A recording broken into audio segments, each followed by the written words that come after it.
Hi, we're back here from AmericanElgin.com. Today we're going to be talking about a very interesting set of watches that are made by Elgin National Watch Company between about 1959 and 1963.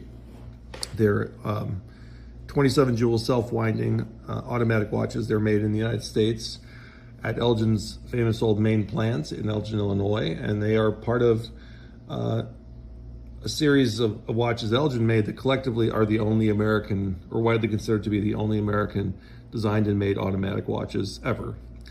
And these are sort of the second generation of Elgin's automatic watches that was made at the end of the 1950s and early 60s. And they are the only full rotor automatic watches ever designed and made in the United States. Full rotor means there is inside this watch, if you were to take it apart, there's a sort of a half moon or kind of crescent shape pendulum that spins around and winds the watch while you wear it, when you move your wrists. And that is the modern design. It's called a full rotor automatic because it spins around a central pivot point in a 360-degree rotation. And that's the modern design that's used even today by most makers of automatic watches. These are three dial variations of the case reference on this particular one. The one that we're looking at right now is 6852. This is has a rolled gold plate bezel and stainless steel back. It's made by Star Watch Case Company out of Michigan. There's another case reference for these. It's 4442. We don't have an example of that, but that's another one that's seen in the advertising. So this is a very high quality case made by Star Watch Case Company out of Michigan, and all three of them have the same case type. And that's how we know that these are in fact part of this line. Now, in the advertising, we'll talk about this first. This is quite interesting. So in the advertising, these watches are generally called the thin or thin line letter B. B as in boy. However, there is one watch, and we'll take a look at this one first, which is the one on the left. It is not only the B, but it is also the P. B as in boy and P as in Paul. So if we look here, this is an ad for this particular watch, as you can see. And it mentions case reference 4442.1. Although we have ads for this watch also, the same watch with the 6852 case. And as we can see, this is thin 27B, right? And it mentions this case number 4442, yellow rolled gold plate top, stainless steel back, 5950. So not the most expensive of these watches, but definitely not the least expensive either. I can go to another ad, and this is, as mentioned, this was letter B. Let's keep that in mind. Now we'll slide over here. We'll look at the next ad for this, and we can see this is the same watch, same design, and this is one of there are many ads that call this the letter P model, P as in Paul, as well as the B model. So it's 27P and 27B, and there are numerous ads for both. Why they did this is a good question.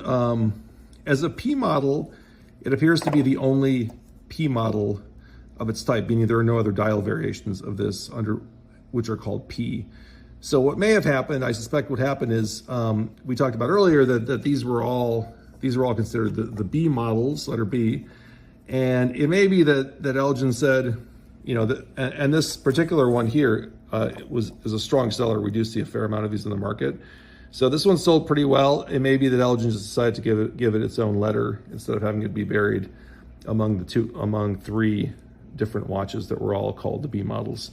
So this is a 27P, and it's also 27B. If we can pull out here, we can see the advertising.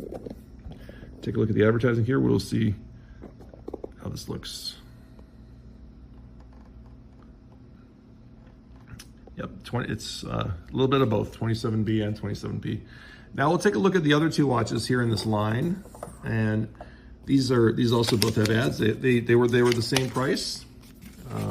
And the first one we'll look at is the one here on the left, which has all the digits here. So we can see this is the same version here. Exact same design. You can see the very characteristic numerals. Again, it's a thin 27B, 27 jewels, self-winding, and so on. Now, this one is a little interesting. As you can see in the hour in the hands, The hour and minute hands are actually appear to be kind of hollow or shaped hollow, and normally there should be or should have been some kind of radium paint in there to make it glow in the dark. For some reason, this one does not have that, and that's why the dial is very clean. Often, the ones that had the radium paint had kind of like discoloration from that. So for some reason, this one did not have that, which is maybe fortuitous, because the dial is actually quite gorgeous and very attractive looking. Last one we'll look at is this one, and this one we can see this is the same watch here, 27B. You can see the characteristic 12 and 6 numerals, kind of the stick markers and so on. And this one, of course, we can also see it has the discoloration of the dial, because it does have this radium paint visible here that gave it the glow in the dark features. So to summarize, this is a very interesting line of watches here. We'll just reassemble them for a brief moment and take one last look. The most popular of these, of course, is the one on the left, which is the B model, but also known as the P model, B and P. The other two, the one in the middle and the one on the right, are only called letter B models as far as we know from the advertising. If you'd like to find out more about these watches, we encourage you to visit us at americanelgin.com. Thank you.